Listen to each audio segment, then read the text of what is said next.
me if I've ever heard anything about Idaho. And back then, all I could think about was just mountains of French fries. So this group decided to um, put together some fun and sponsored a trip for me to visit Idaho for 10 days and stayed with 10 farmers. And I just saw this other side of agriculture that I had never seen before. And, um, and I visited with these farmers, started learning about agriculture in the US. And I was on one of these farms with Farmer Drew, and he was telling me about his day-to-day activities. As he was walking me through, I watched as a tractor was tilling the soil for about 5 minutes. And at that moment, it dawned on me that the amount of time it took for that tractor to till the soil for 5 minutes was equivalent to the amount of time my whole family worked for a week, like a family of 5. So that tractor really, it wasn't the tractor, but it's what it symbolized. Goodwill, expertise, know-how, that if connected to the African continent in an intentional manner, could help elevate families like mine out of hunger and poverty. So talking to the people there, they had some connections to the University of Maryland. I came back, registered at the University of Maryland, and started studying agriculture. I studied agriculture with one goal in mind. How can I connect resources, expertise, know-how to farming communities in Africa? I started at the University of Maryland as a student club, where we started video conferencing with students in Liberia and Uganda. This is back in 2016, 2017. So that was innovation back then. Now everybody uses Zoom. Back then we used WebEx. But we were video conferencing with students in a remote village in Liberia, identifying challenges that farmers were facing, developing solutions to those challenges as well. Then we fundraised at the University of Maryland, traveled over to Liberia as a student club, and over in Liberia, we implemented some of those solutions. So we came back to the US, and over time, that student club has really grown. It grew up to become a nonprofit. And during that journey, there were so many areas where you could see us fail, but I do see the hand of God throughout this journey. The way we have looked at our life is it has always been like this. It's always going up. No matter, when you look back, you always see that it was always going up. And along the journey, we met roadblocks where the first time, one of my classes, because when we were going through the University of Maryland, my only purpose for going to school was to build Roots Africa, is to build this organization that supports farmers in Africa. So every class I choose had to be fulfilling that purpose and that goal. And one of these classes, I came in and they were like, this is a for-profit class, you cannot do a non-profit venture in it. I went and saw the professor later on, I'm like, hey, please, you have to let me do this. Like, this is the only reason why I took your class, because I need to learn how to run a business of training farmers. And she said, you have to go to that class and pitch it to the students in that class and tell them, hey, somebody has to join you, at least 2 people have to join you. And went into that class, shared the idea with the students, barely even understanding it. Now when I think back, I'm like, how naive was I standing in front of them, telling them about something that years later, why the core belief is still true, but the way we approach our programs today is so different from back then. And I can only imagine what we would have done if knowing what we know now. But those were stages that we needed to go through, and there is no way we are here today without God just saying, hey, let me push you forward. There is something else later on. So we've grown Roots Africa now into something that doesn't need me. It is an organization that now is kind of a movement in Africa, in the African continent, where we train agricultural students in agricultural institutions to go out and train farmers. But not just train farmers, train them as a business. And we have about 19 businesses across Uganda and Liberia. And these businesses, about 7 of them paid back their loans. So the level of impact, if you teach students in the US, you have to understand the level of impact that has just happened. You have a student that did not just learn a concept in school, they learned that concept.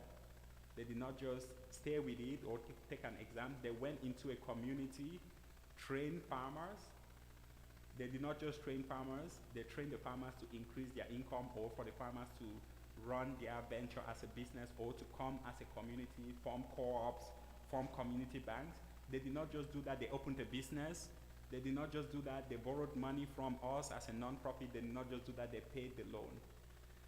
Paying back a loan for an African youth is such a big deal because there's so many reasons why they should not, right? A million reasons why they should not come back and say, let me pay back this money that I borrowed.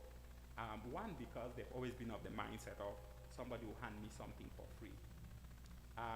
That means they have enough integrity to want to come back and pay back this money because they could go with it and I would not do anything to them. I know that this is a risky bet, telling them, hey, you're giving $500, you have to give it back.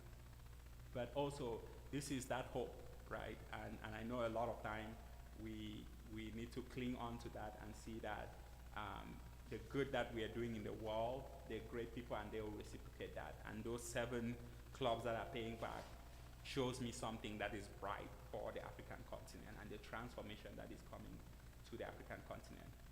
Along the way, while I was in the US and this journey, I moved from the hotel. I started at the University of Maryland.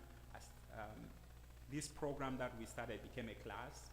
I co-taught some in that course, learned a little bit about teaching and how to be an instructor at the university. Left from there, had a position within the School of Agriculture running the Agriculture Innovation Program at the university. So also learning about the US side of agriculture and the challenges, right? I'm sure one of you're like, why should I care about Africa? Farmers are struggling in the US as well. And I think yes, and we should and can support farmers on all the sides, on both sides, right? You hear about the cafe, we try to source from farmers here in the US, we try to source from farmers in Africa. We try to really encourage you to see agriculture as a fun thing because the challenge of bringing youth into agriculture, both here and in Africa and in the US, is very, very important. So along that journey, I brought my wife from Africa to the US. We were best friends from high school back in Cameroon. We went through the same high school. And one thing that I will say, this is a side story, I do believe that some people will say money is the root of all evil. Some people say that. For me, I believe that hunger is the root of all evil in the world.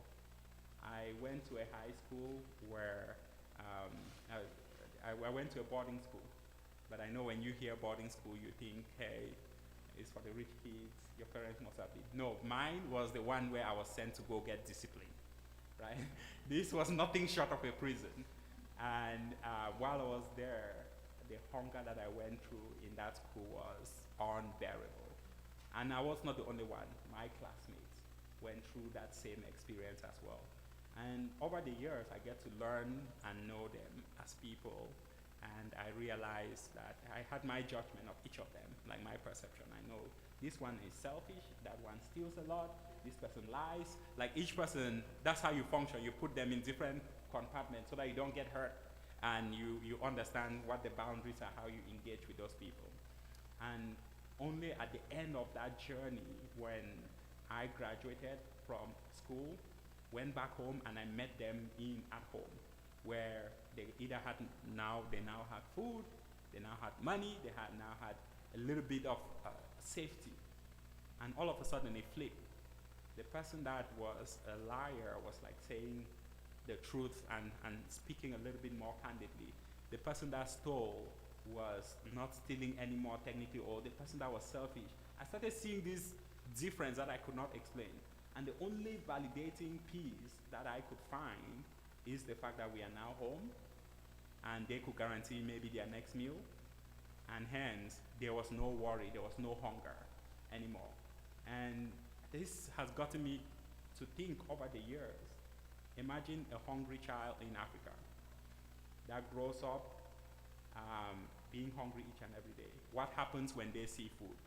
They're going to steal as much as possible, hoard as much as possible, and they're going to fight if you get in their way. Imagine growing up hungry consistently, and that's all what you know. That survival mode. You build a hungry country. You build leaders that are always hungry, that will want to hoard as much as possible. So when I look at countries and I look at places, I do think that hunger is the root of all evil, and finding ways to solve that is very important. Another concept to tie together as well is, why is the US successful in agriculture? To me, my theory is that is the land grant model. The ability for institutions to take the knowledge from their universities and spread it out into the community. That system is a foundational piece for what transforms agriculture in the US. How do we implement that in a country that doesn't have that? In a country like Uganda, for example, there are areas where you have one extension agent to 2,000 farmers, to 5,000 farmers. There are farmers that have never seen an extension agent. And you will see research being done at institutions in Africa, but only about 2% makes it to the farmer in the community.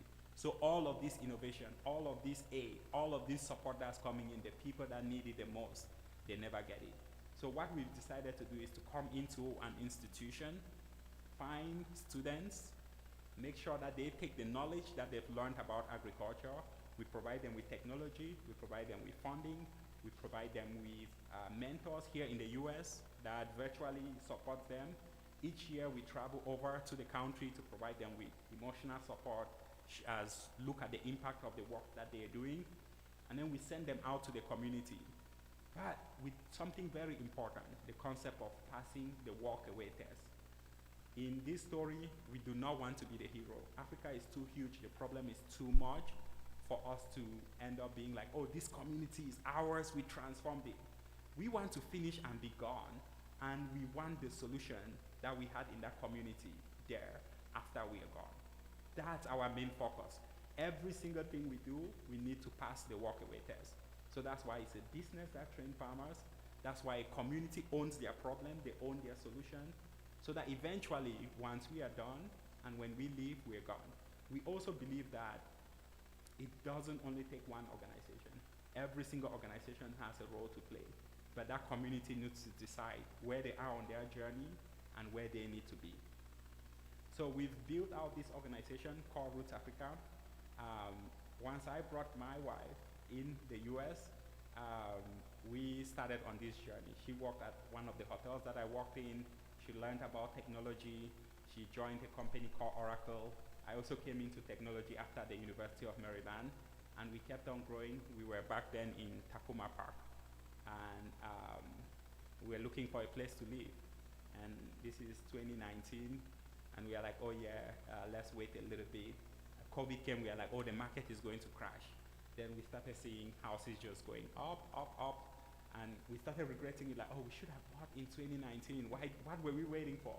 So one night, my wife just started shrinking the map, like, okay, where's our budget? Where can we see, where can we meet something? And then this city of Hagerstown pops up, and we're like, oh, that's our range. Like, let's go there. Never heard of Hagerstown, did not know what to expect.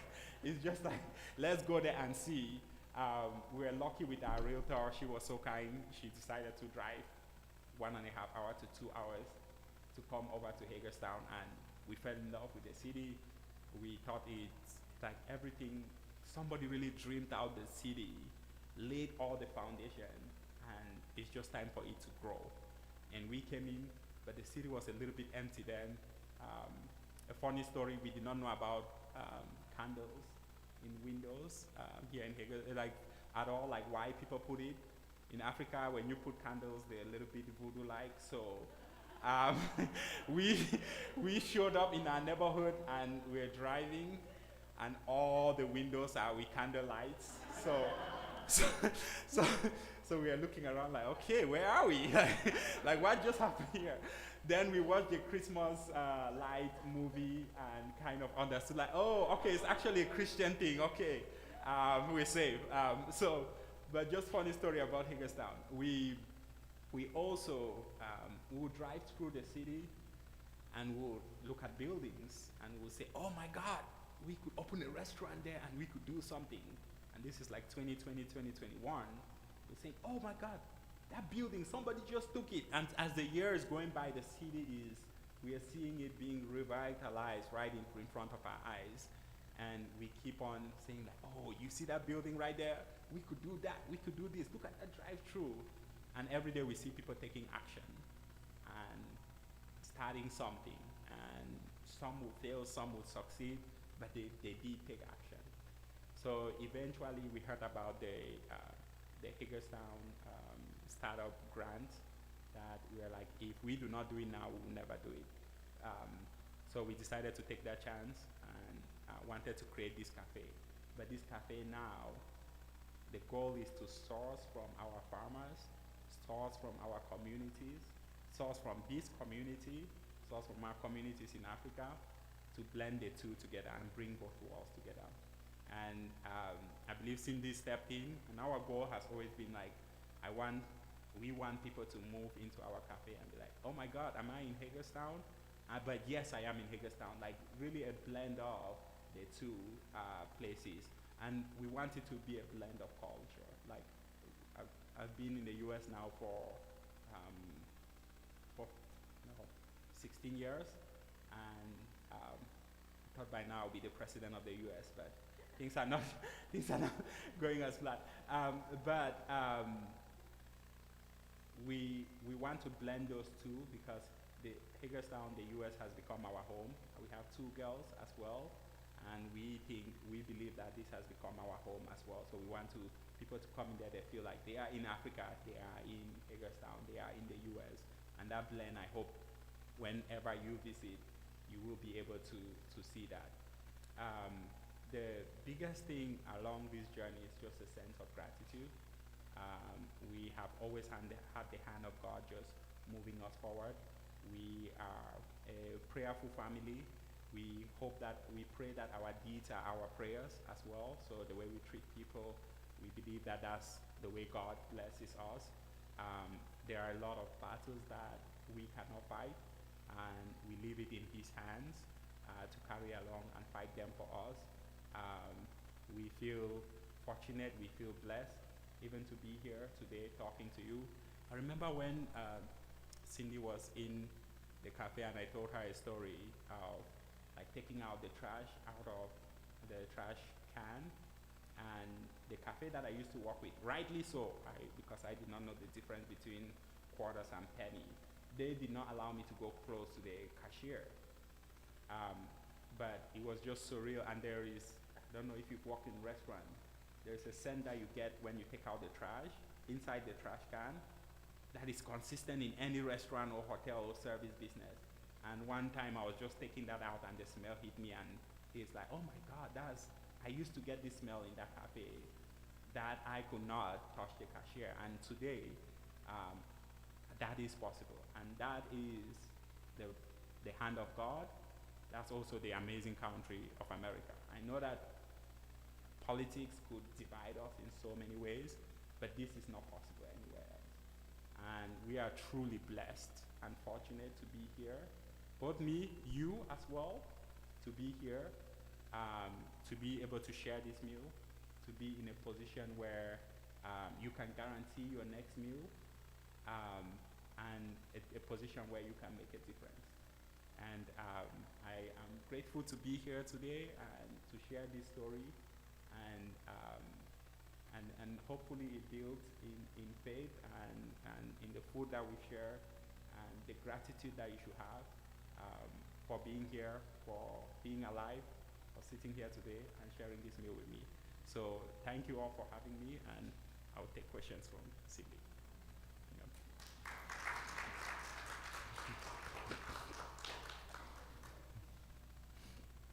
You have to have a Since his wife's not here, It's being recorded.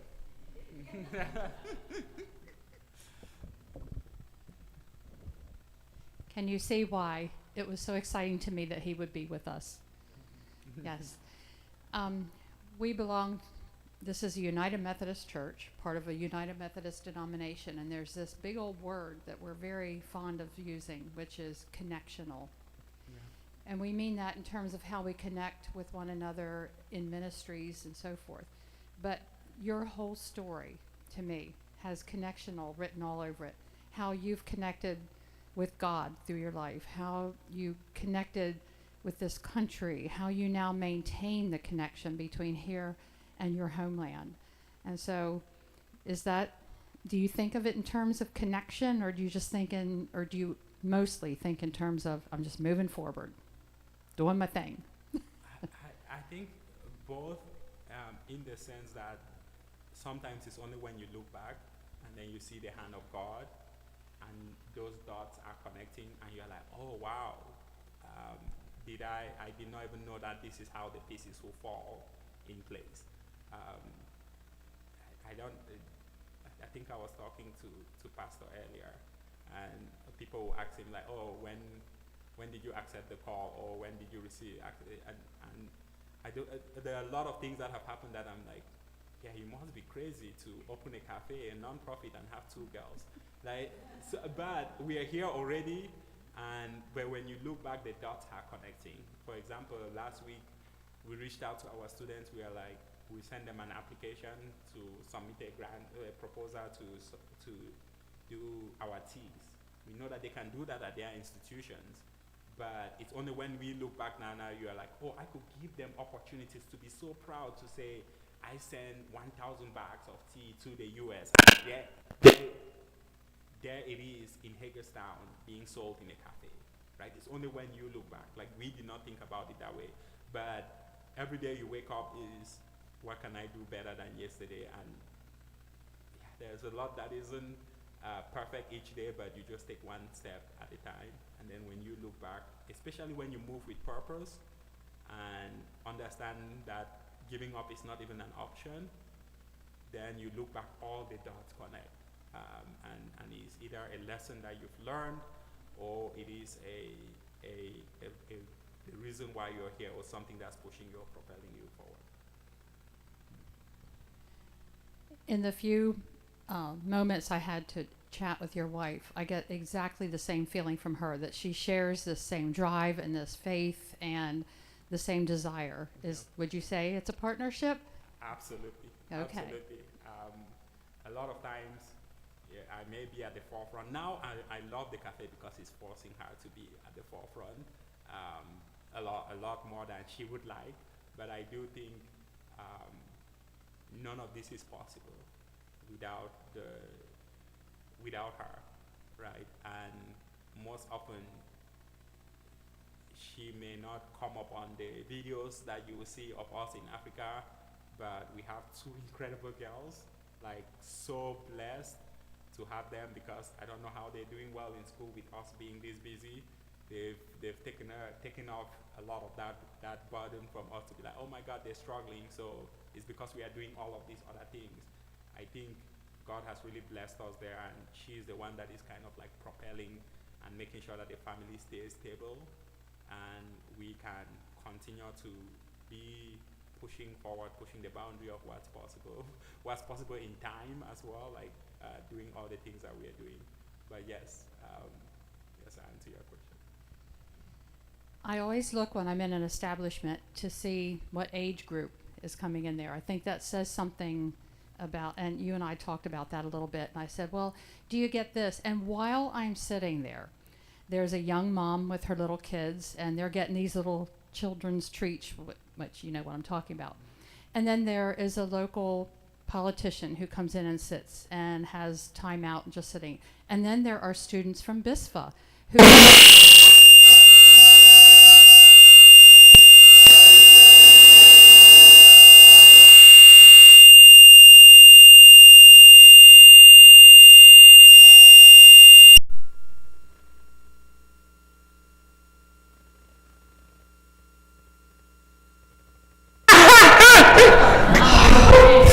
Oh, Lord. Recoup. Yeah. So you have students from BISFA coming in, and not only were the students coming in, they brought their friends. And that said a lot to me, because when you have people of various ages coming in, and they bring their friend, and they say, I got the most amazing whatever they had in here. That had to make you feel good. Yeah. And that's, we're grateful, right? We started from a position of like, would people even show up? Like, we were scared to open. Because it's like you're just putting yourself out there like, hey, come in. We don't know whether people will show up. But I do think that's again, the hand of God to be like, yes, people will show up. Pastor showed up. My wife was so excited. You should not be that excited for another man coming in this establishment. She was so excited because he was all dressed up and everything. So she gave me the back, like, oh my God. But we are extremely grateful and never take it for granted that we have this opportunity to be able to serve and to serve something that people actually like and to bring joy to people in Hagerstown. So I'm going to ask him one more thing, and then I'll turn it over. I have to tell you why this flower's here. It's for your wife, of course. Thank you. But when you walk into his establishment, you step in, and this whole wall is covered with flowers.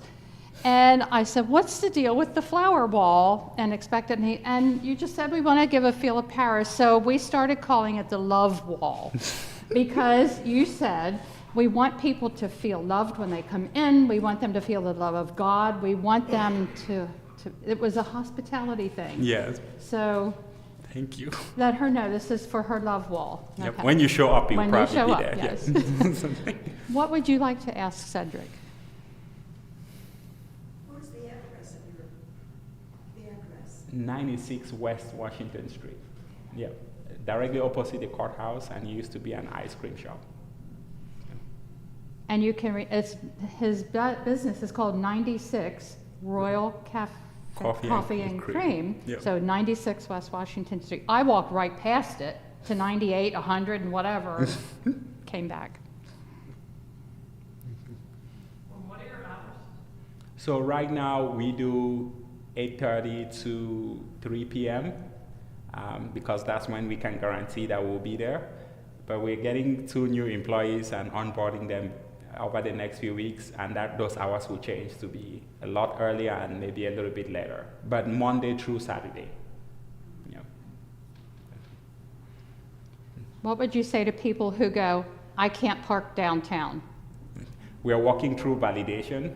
So if you come in, I will let you know. You'll check our Facebook. You'll see news very soon around. If you get in, we'll validate your parking and where you can park to get validated. 2, she found parking.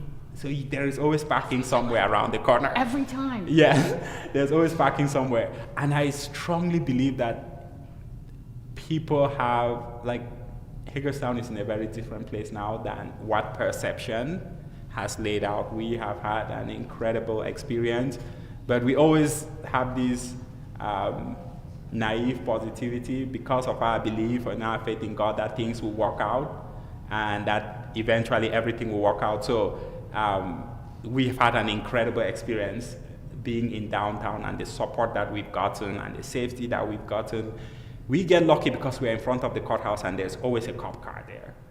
So it's like, so it's been a fantastic experience, and right now we are like, a lot of people that have a perception of downtown Hagerstown that may not be there or we may not be seeing it, but we've had an incredible experience so far. So give it another chance and come down there and experience the city. We worship a God who always says, lift up your eyes, look at me, let me guide you and direct you. And I feel like you have lived a lifetime of doing that. And we certainly hope and wish you well in all of that. Thank you. We thank you for being here with us tonight. Thank you for having me. Any other questions for Cedric? I'd hang on to him for another hour, but he has a family to get home to. Yeah. So my mom brought me in the U.S. Right now she's in Cameroon. And she's in our home in Cameroon. She's been there for the past few months. she can come back anytime, but she enjoys Cameroon as well and get to have the opportunity to go back and then come back from time to time. Yep. So it's okay for her to be there now? Pardon? It's safe for her to be there now? No, it's not. It's not. The question is it safe for her to be there right now? I think whatever the political situation at the time, that has died down, like that opposition is gone, but she has gone back to Bamenda, where we grew up, and the northwest part of Cameroon is not good right now. We have militia there, and that's the English-speaking part, and they're kind of being suppressed. I think it's okay because she's not just from the US. Like, I think by now she's already assimilated after the past few months of being there. But for somebody leaving the US and going there, you could be kidnapped for a ransom. But I think she's been there long enough that it just feels like she's part of the community. But technically, she shouldn't be in, she can be in Cameroon, but she should not be where she is right now. So she's just being stubborn, being there. so, yeah.